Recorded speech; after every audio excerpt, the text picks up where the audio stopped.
Yes. Ha, ha, ha, ha, ha. Welcome in. It's Balloon Party, 101 ESPN. Tim McKernan, Jackson Burkett with you. Well, we got 55 minutes, Jackson. What are you going to do with them? It's up to you. Perform. Okay. Entertain. What do you inform. got this series of questions today? It's called My Beautiful Dark Twisted Piddles. Okay. I want to see if we can get through all 6 today. Impossible. I'm going to put you to the test. I'm not going to mess around. We don't mess around. It's a bet. Lay it down. You know what that's from? 1997. 1997. Album? Life After Death? Yes. Yes. What's the name of the song? I couldn't tell you. Honestly, getting the album was pretty good. Yeah, that was like I think it paid more than actually knowing the song. Yeah. Ladies and gentlemen, as just all of you know, of course, that was Mo Money, Mo Problems.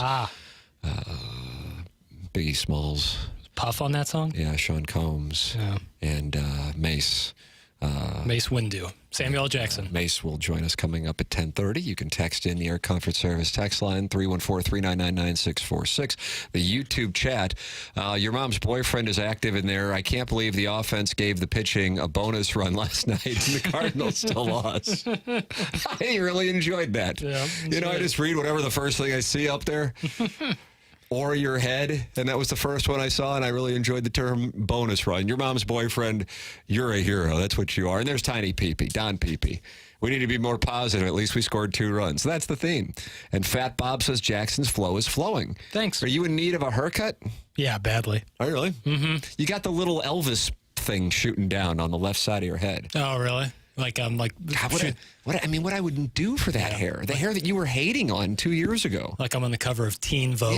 Yeah. You're Joey McIntyre of NKOTB and his beautiful blue eyes. Does that stand for New Kids on the Block? Rank the hottest New Kids on the Block from 1 to 5. Timberlake was in Sync, right? Yeah. That's a miss. Yeah, we're going to do In Sync on Monday because I'm off. Jackson has a member guest tomorrow. That's right. New Kids on the Block. I don't know if I can name a soul from New Kids on the Block. Nice show prep ass. Did any of them go on to have careers? Yeah, with New Kids on the Block, and Donnie Wahlberg is currently on a variety of dramas. Yeah, New Kids on. So Donnie Wahlberg was in that? Fine, let's just get to the Cardinals if we're not going to do show prep. Hold on. Jordan Knight. Yeah, probably 1. Jonathan Knight, I'll go 2. So Marky Mark was in it? No, Donnie. Well, it says Mark was in it. Well, Wikipedia. I don't know, he might have been a crew member for the first tour. Danny Wood, he's in last. Wow, Jackson is not attracted to Danny Wood. He's got like the alfalfa cut. 9646. Joey McIntyre, I could see him being a dish back in the day. Beautiful blue eyes. Beautiful blue eyes. I'll go with him because I kind of look like Joey McIntyre. There you go. Jackson is ranked his most attractive New Kids on the Block. It's not Danny Wood. And very down on Danny Wood. John Score says definitely Donnie Wahlberg. That's interesting. I think it's obvious, like Joey McIntyre and Jordan Knight are the top 2, and then we're just all kind of fighting 3 through 5, although it's clear Danny Wood is taking shrapnel on today's program. Yeah, he's got like a mohawk.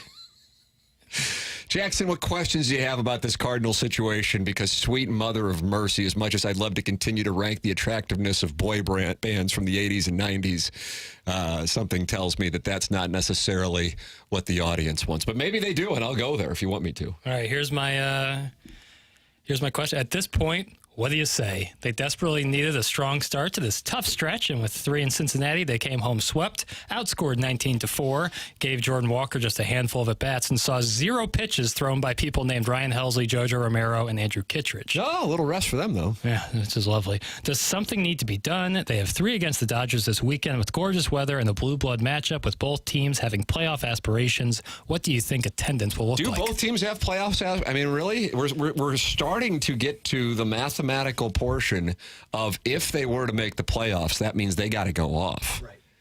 Yeah. Because they are now 8.5 back of the Brewers. They're 8.5 back of the first place wild card teams and second place wild card teams because they're tied. The Padres and Diamondbacks. Diamondbacks have gone off. Here they come again. Here come those Diamondbacks. Snakes. They have won 6 in a row. They are both 69 and 53, and they're now 4.5 back of the Braves. And so while I guess theoretically, although who really would think this right now, they could catch the Braves, the issue is they have the Reds now tied with them, the Giants now tied with them, and the Mets 2.5 games ahead of them, and the Cubs are only a game and a half back. And here is something that wasn't even on the right. I mean, I have 4 bets out there. outside of my Oakland A's season win total bet, which is looking good, but I don't count it, Jackson. I don't spend that money until we hit. Nope. I need them to win 59 games. Right. I got to bet on the Pirates to win the National League pennant in the World Series. I got to bet on the Cardinals to win the National League pennant in the World Series. I thought at least one of them will probably give me a sweat because at least one of them will get in the postseason. And now I just lit that money on fire. There is a chance that the Cardinals finish in last place. Mm-hmm. That has just gotten live. They are way closer to that than they are a playoff spot. Yeah. Would you say it's like more likely that they finish last than it is that they make the playoffs? I know that speaking in probabilities is not necessary. People want their red meat. They want the wallet and bow tie. And what do you call it with Ali Marmol? Strategic beard? Yeah. They want that stuff. Beard. That's what the people want. And I understand that.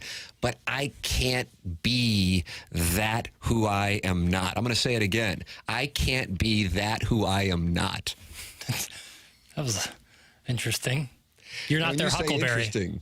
Well, it's like you said it in Latin, basically. Well, I said it with a double negative. And anytime you can do that and end with the second negative to complete the sentence, you know you got yourself a winner. Yeah, I feel like if I understood that, I would know where the Ark of the Covenant is. Oh, Raiders of the Lost Ark? Yeah, good. Holy hell. So this is where I am. I didn't think this was a great team. I don't know if anybody in St. Louis was saying that they were. Honestly, I don't know. I can't imagine that was the case. Great would be a real stretch. And to me, great baseball team, 94-plus wins. Probably only 4 or 5 in Major League Baseball right now you consider great. So I don't think that was going on. I don't think it was going on from fans. I don't think it was going on from writers, broadcasters, podcasters. I don't know. Maybe I'm missing people who were saying that. I'd be really surprised. Talking about going into the season. I'm talking about even at the All-Star break. Right. Even those who, for whatever reason, were holding rights, and I don't know what that was about still. But trust me, there's an investigation going on with whatever you were doing on here. But I don't think many people thought this, in particular, what has gone on in the month of August. Now, you might have wanted them to do much more than they did at the deadline, but I was hosting the show following the deadline.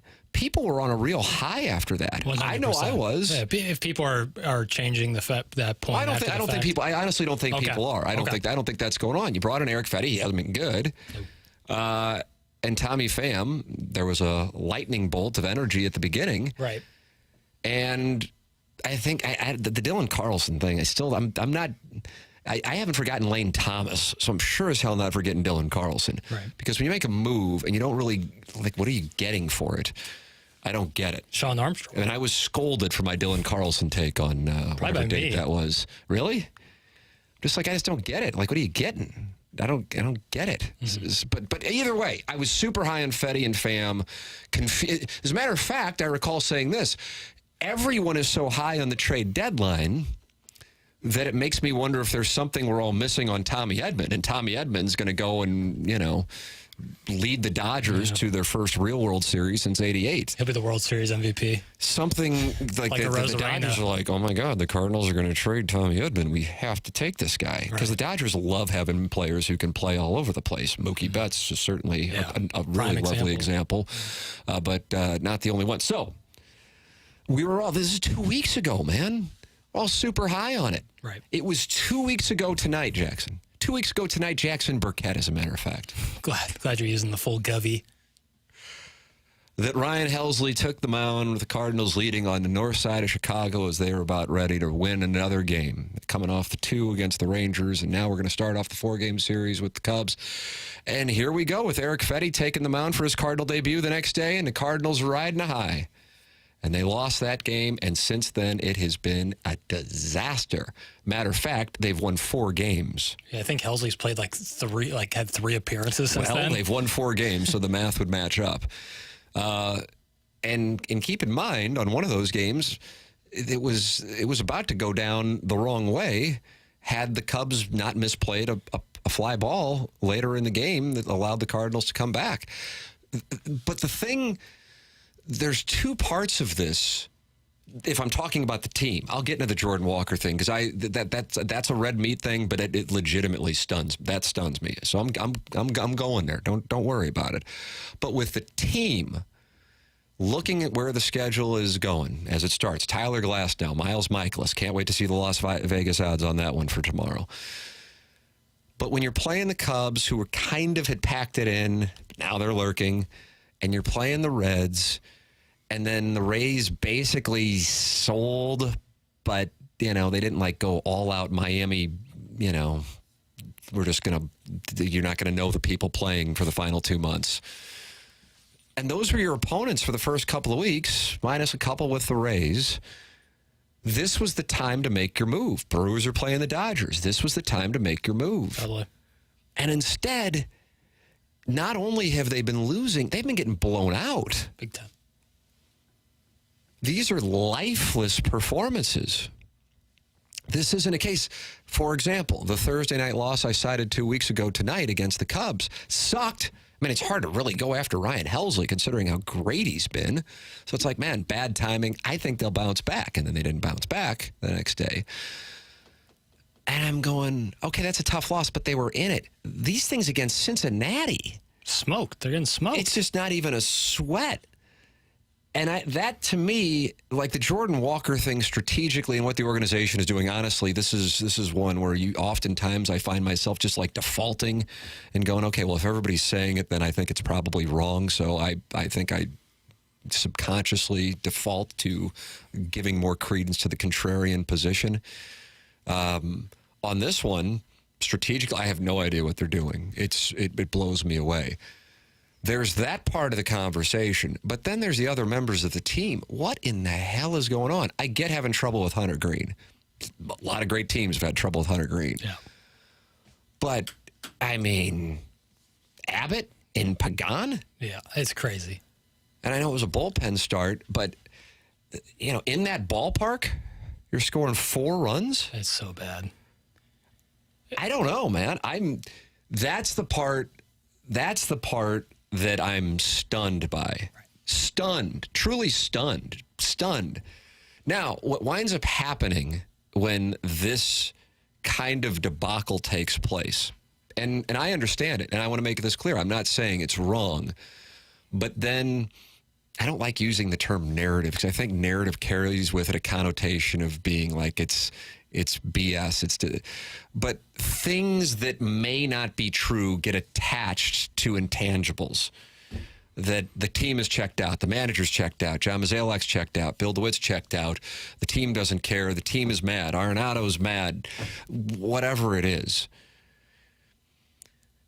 I just have a tough time really believing that because but I also understand fans going, how is this possible? Right.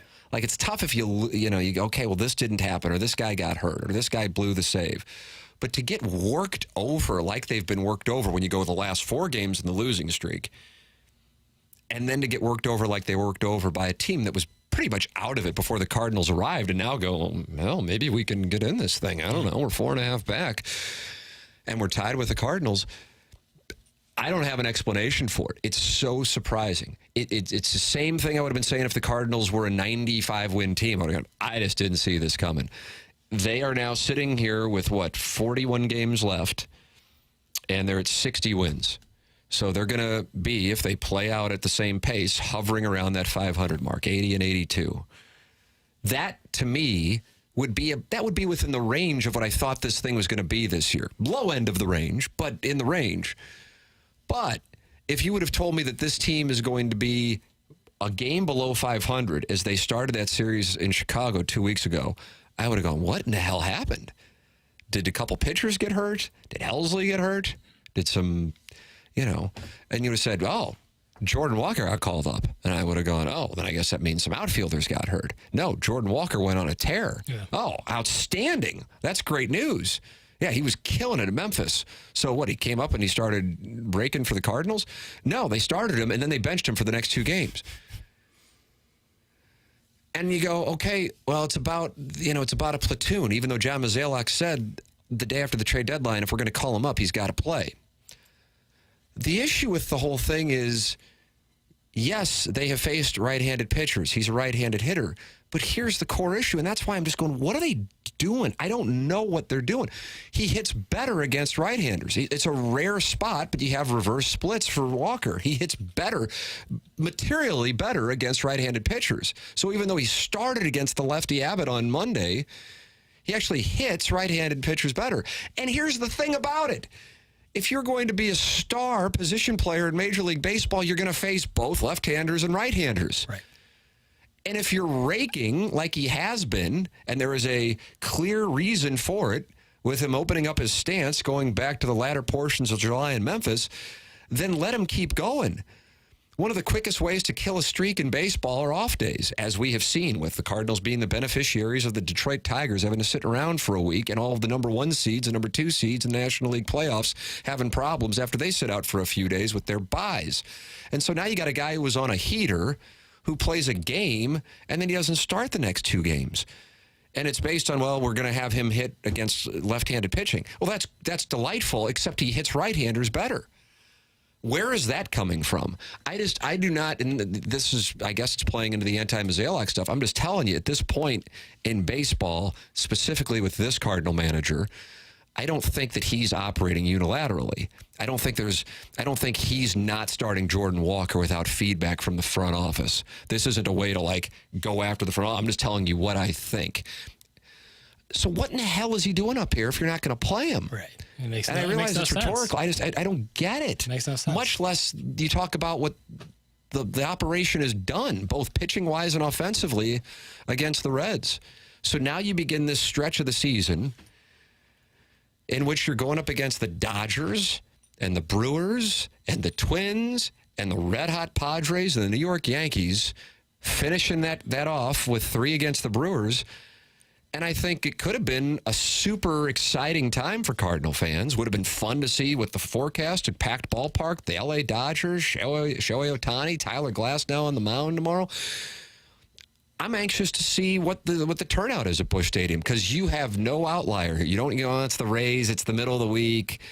No excuse. There's no excuse. Forecast is glorious. One of the most recognizable players in the game, in the world, in town. Yep. And here you go. Yep. Saturday's a night game. Saturday's a night game, and Clayton Kershaw's on the mound. There's no college football to compete with, no school to talk about. This is the perfect barometer. This is it. This is it. And this, to me, you want to talk about an investigation into the pulse of the fan base? Here you go. So I realize they'll announce 40,000 or whatever the hell they'll announce, but what is it actually going to look like in that ballpark? Because this is yet another moment where I go, well, this is the low point. But I've been saying that quite often. Your thoughts, 314-399-9646. Text in Air Comfort Service text line. The YouTube camera is brought to you by the Air Alliance team. 101 ESPN YouTube chat active as the day is long. Your mom's boyfriend having a big, big day. MD 2020's in there along with Splashback Deuce. And Johnny Scores. John Scores is a champion along with Josh Tuna. We'll take a commercial break, continue the Cardinal discussion in Jackson's series of questions here on Balloon Party, 101 ESPN.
Welcome back to Bloom Party 101 ESPN. It's driven by Munganess, St. Louis Acura, Munganess, Burkhardt, Alton Toyota. My name's Tim McKernan. That's Jackson Burkett. You're welcome to participate in the program by texting in 314-399-9646. Our text inbox is brought to you by the Air Comfort Service, folks. And then Airlines, team sponsor of the YouTube cameras and the YouTube chat. And then you can leave a mic drop via the 101 ESPN app. I think at the core for a lot of people, you have this.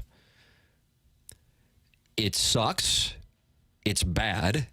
It's most likely not going to result in a postseason appearance, even in this expanded NCAA tournament that baseball has created. And the thing that I think tilts Cardinal fans more than, say, if this were going on with the Blues, I think, and you tell me if I'm wrong, if you don't feel this way, I think Cardinal fans are expecting, and they may be wrong, but expecting there to be no changes. And so I think that is the source of intensified frustration. You have John Mozeliak. He's been there for a good long while. This thing has been frustrating for the fan base going back a number of years. And you have Ali Marmol, who I know a lot of people do not like, and I understand that. I'm not saying you are wrong. I have the perspective that if you think the roster is garbage and you're down on Mozeliak / Bill DeWitt for that, then I don't know how the manager is responsible for not having a successful managerial run with a garbage roster. Or you could be of the opinion that Mozeliak, DeWitt have done a great job and given him a really good roster, and he's managed it. I don't know how both can coexist unless you want to go, well, I think it's a little bit of this, a little bit of that. And that's up to you if that's what you think. But either way, I don't know why you got a contract extension. I'm just that one. But that was always the George Washington of my Mount Rushmore of frustrating what in the hell are you doing moves. Jordan Walker being called up to not start 2 of the 3 games is now Abraham Lincoln. I just don't for the life of me. But here's the thing. And this is what I think, when it really gets down to it, if you sift through it all, because last week with Good Morning Grant filling in Jackson, I asked people, what is it that really, really bothers you? And so much of it was 2 things. Fans feeling like the organization does not reciprocate financially / emotionally, the fans' investment financially, emotionally. And then the second thing was feeling like the organization, I think in particular Mozeliak, but I don't think it's limited to Mozeliak, when they speak about the team, it's condescending. Those were the 2 that wanted. Don't get me wrong, there was plenty of other stuff. There was, we're not going to the games because of the crime. I'm not watching the games because of the TV situation. Take your pick. But those were the 2 that got the most in the YouTube chat and in the Air Comfort Service text line. But here's one that I want to throw on it that I don't think gets talked about enough as much. Take your pick. That nothing changes. Mm-hmm. That the same group that led them to a last place finish was entrusted with figuring it out to fix it. And therefore, if nothing really changed between 23 and 24, I think a lot of fans are going, well, what's going to change between 24 and 25? Right. And therefore, you go, why am I even getting worked up about it? If they don't care, I don't care. Because people, understandably, associate a lack of change with a sense of we're content. Yeah, compliance. Yeah. And so you're not sitting there going, okay, well, it's inevitable. They're going to get fired. When Craig Berube got fired, and don't get me wrong, he won a Stanley Cup, the first ever cup in St. Louis. That's always, he's canonized here. Yeah. Ali Marmol does not have that. He hasn't won a postseason game. But the prospect of who being gone, you know, if the team doesn't make the postseason, who's the favorite? I don't know. I don't know who would be terminated. I don't think they would terminate John Mozeliak. Right. And then at that point, if you're not terminating him, if you're going to fire Marmol, was that really accomplished? What are you really accomplishing? Because I don't think this is an Ali Marmol thing. Right. The issues with this team and fans' frustrations predate Ali Marmol, people even knowing who he was. And here's the other thing that adds to it. You know who the best team in baseball has been as of late? Padres? Yes.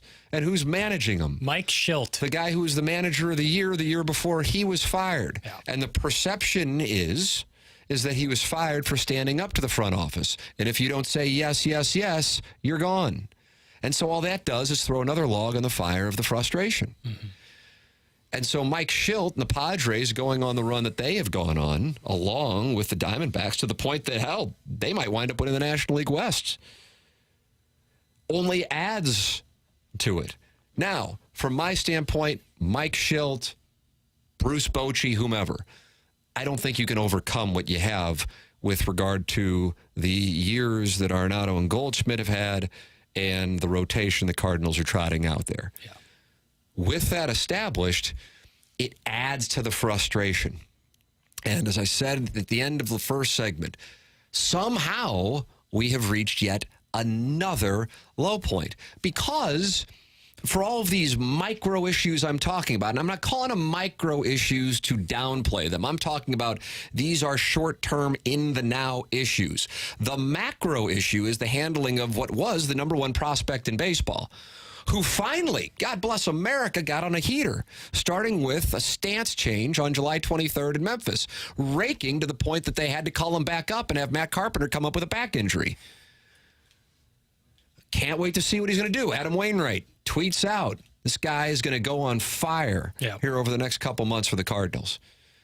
And so he starts, and he goes 0 for 3, but he battles back from an 0-2 count to walk in his first at bat. All right, Cardinals didn't do much, one game. Fine. Let's see what he does against Hunter Green. After all, he hits right-handers better. No, he's going to be on the bench.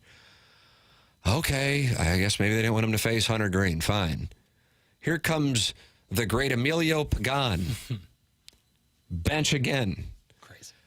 And now we go back to the thing that drives people up the wall, perhaps more than anything, for those who don't go Dewalliting, and that is the handling of young talent and watching them fail here and blossom elsewhere. And now you've got the handling of Jordan Walker right here while the team is failing against a team that was out of it until the Cardinals brought them back in it.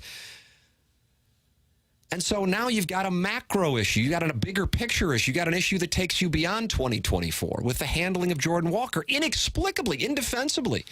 I couldn't believe, when I saw that he wasn't in the lineup on Tuesday, I was like, what the hell is that about? I don't know. Maybe he tweaked something. I don't know. Nope. Just, it's going to be a platoon. I'm going to use a platoon, then leave him in Memphis. Yeah. And by the way, he hits right-handers better. And then he wasn't in the starting lineup yesterday. I'm going, oh my God. Yeah. This is anarchy. I don't get it. I have no idea. I have no idea. And if you're only going to start him against left-handers, I guess he gets to face Clayton Kershaw on Saturday. But the next 8 starters scheduled to go against the Cardinals, as it sits right now, 1 is a left-hander. So I guess he'll get to enjoy the sights and sounds of St. Louis from the Pine. It's a microcosm of fans' frustration for the whole franchise's outlook over the past 6, 7, 8 years. Mishandling of a young player, you bring him up and then don't play him, and that's like the tone-deaf element of it. It's all encompassing right there in these 3 games with Jordan Walker. The guy's been down there because he's kind of been mishandled a little bit development-wise, gets hot, gets brought up, and only plays in 1 game, starts 1 game.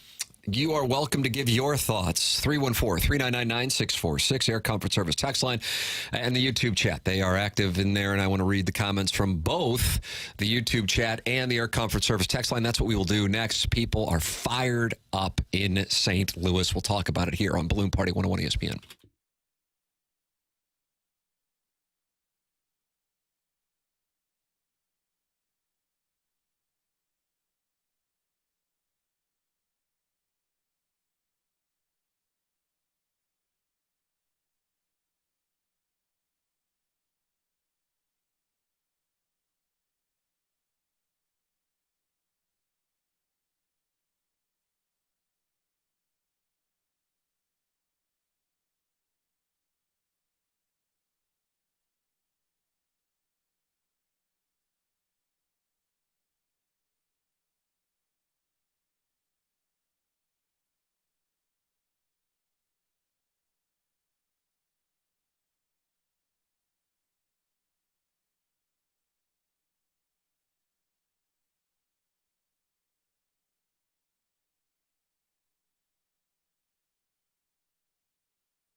This is Action Jackson with a Sports Center update driven by Johnny Londoff Chevrolet and Johnny Londoff Autoplex. The Cardinals lose last night, final score of 9-2. That makes it a clean sweep for the Reds in Cincinnati. Cardinals have an off day today. They'll take on the Dodgers at Busch Stadium tomorrow evening, 7:15, the first pitch tomorrow night. That was another Sports Center update driven by Johnny Londoff Chevrolet and Johnny Londoff Autoplex. See them at londoff.com. Chevy, together we drive. Are you kidding me?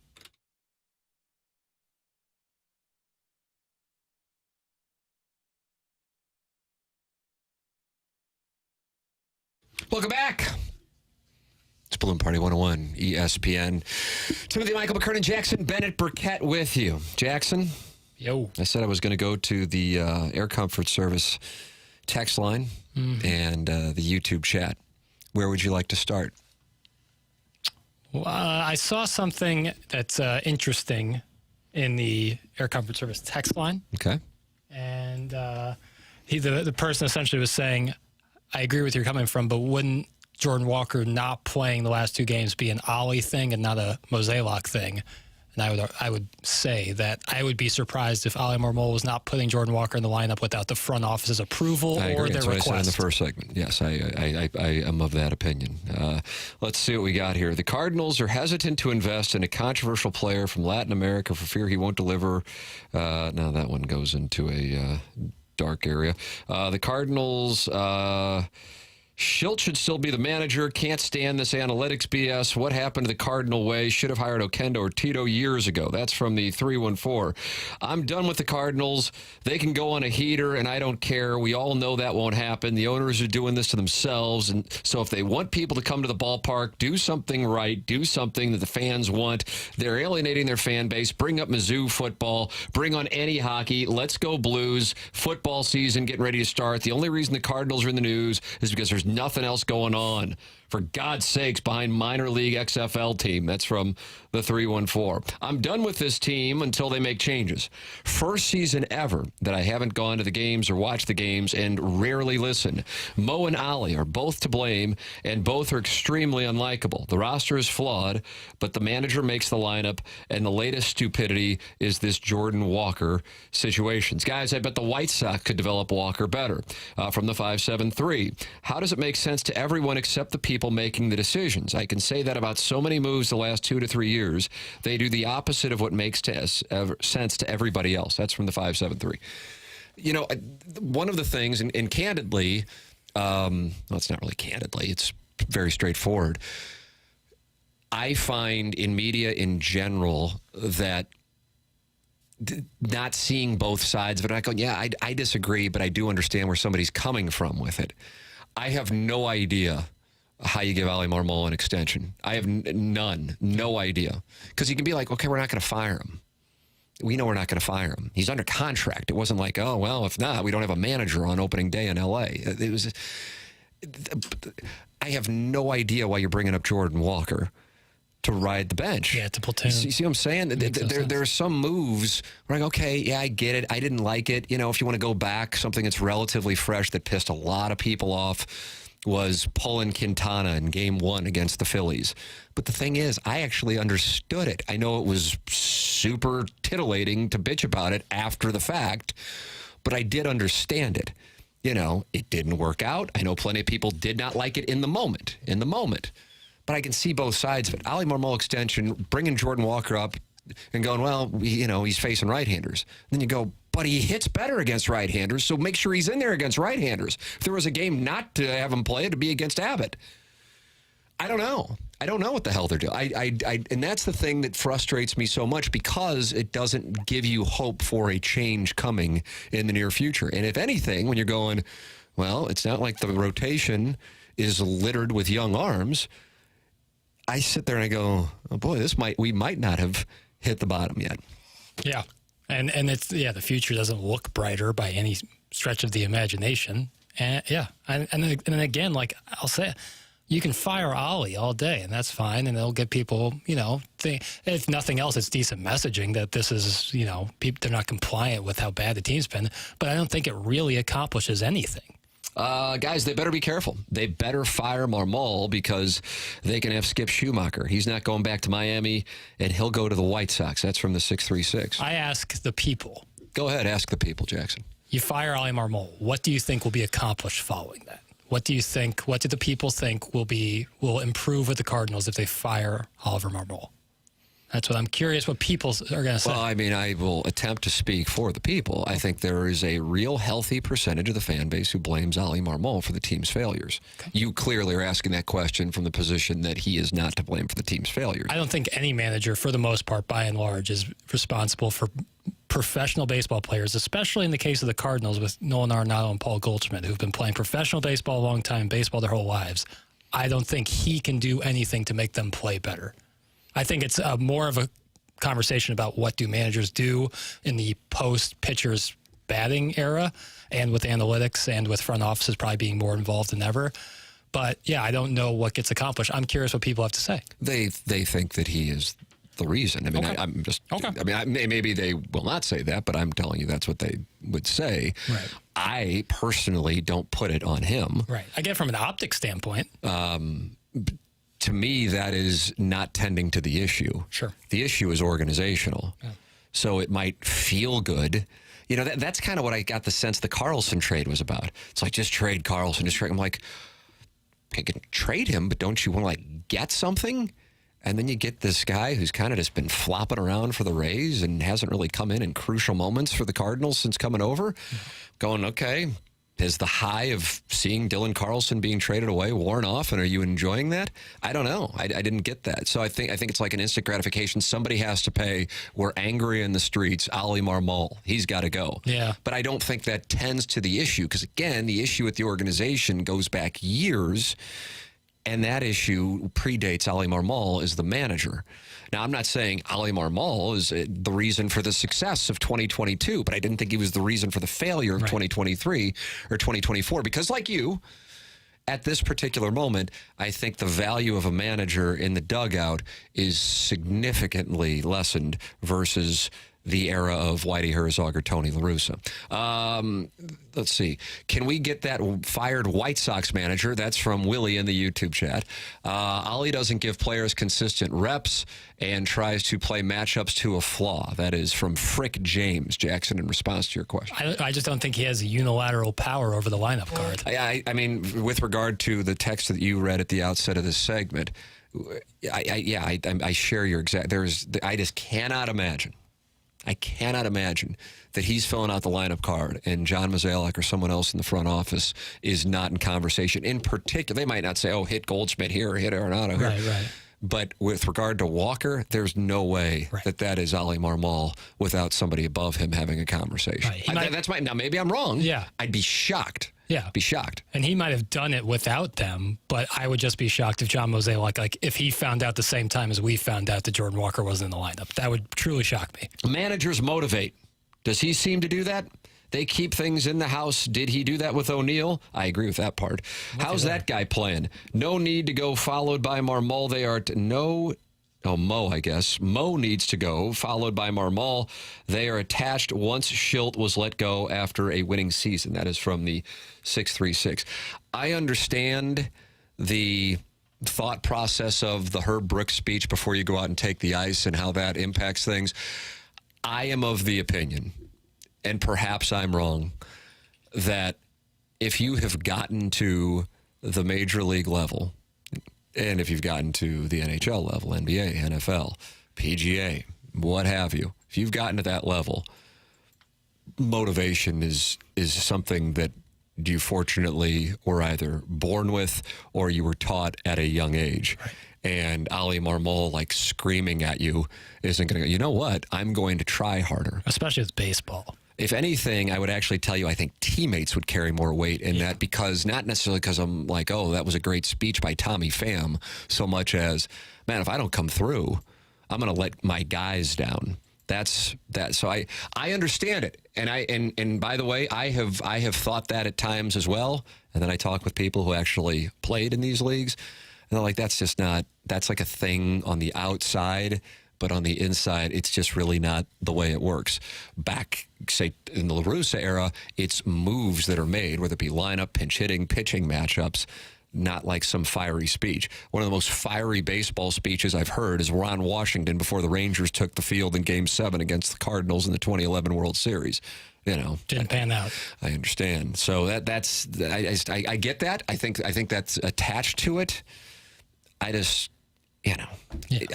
take your pick. Like Whitey Herzog, Tony La Russa, whomever. Do you think that the Cardinals are competing with the Brewers for first place if they were in the dugout? And if you do, maybe you're right and I'm wrong. I just don't think that's the issue. I think you have a variety. I mean, was Tony La Russa in the dugout going to lead to them scoring more than 4 runs in Cincinnati? Maybe you really believe that, and maybe you're right. I'll tell you this. I firmly believe this. If Tony La Russa were in the dugout, Jordan Walker would have been starting all 3 games. Yeah, or Tony would be on LinkedIn the next day. Or Tony La Russa would have said, okay, we're not bringing him up. Right, Exactly. Yeah. That's, I think, kind of the difference from what we have in 2024 versus what we had, say, 15 years ago. 10:51 in St. Louis. Time check brought to you by Clarkson Jewelers. Final segment of Bloom Parties. It's Cardinal-centric today following the sweep in Cincinnati and the Dodgers coming to town this weekend. This is Bloom Party, 101 ESPN.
Welcome back. Balloon Party 101 ESPN. Tim McKernan, Jackson Burkett with you on the program. Cardinal-centric discussion today.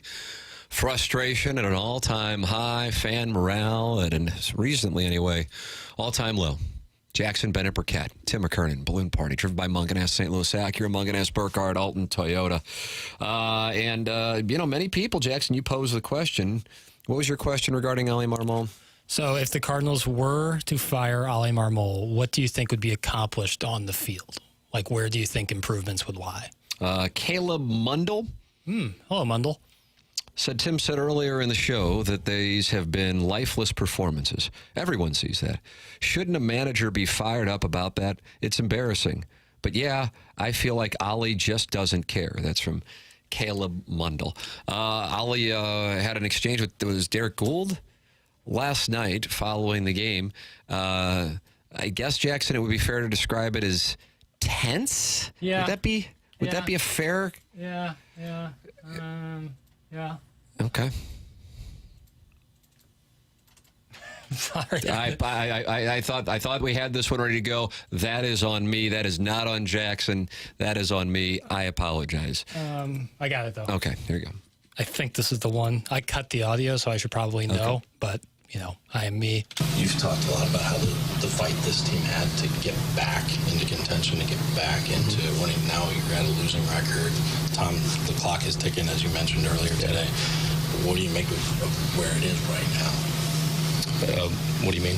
60 and 61. You guys have talked a lot about making the playoffs. Just the nature of this, how much work you put in to get back to a winning record, and how quickly you're now back under it.